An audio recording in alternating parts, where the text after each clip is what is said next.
ছোট বাচ্চারা মাঝে মাঝে খুব জেদ বা কান্নাকাটি করে। এটা খুব স্বাভাবিক।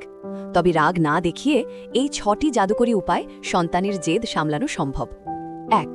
নিজে শান্ত থাকা। বাচ্চা যখন খুব রেগে যায় তখন আপনিও যদি বকাঝকা করেন পরিস্থিতি আরও খারাপ হবে। তাই সবার আগে নিজেকে শান্ত রাখুন। 2. মনোযোগ অন্যদিকে ঘুরিয়ে দেওয়া। কান্নাকাটির সময় হঠাৎ করে মজাদার কোনো খেলনা বা নতুন কোনো গল্পের দিকে তার মনোযোগ ঘুরিয়ে দিন। 3. তার অনুভূতির কথা শোনা। সে কেন কাঁদছে তা মনোযোগ দিয়ে শুনুন। তাকে বুঝতে দিন যে আপনি তার কষ্টটা বুঝতে পারছেন। 4. নির্দেশ না দিয়ে অপশন দেওয়া।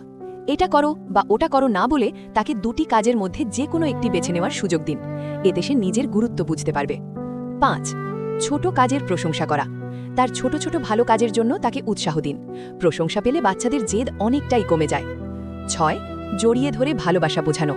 অনেক সময় কেবল একটি উষ্ণ আলিঙ্গন বা জড়িয়ে ধরাই বাচ্চার সমস্ত রাগ আর অভিমান এক নিমিষেই দূর করে দিতে পারে।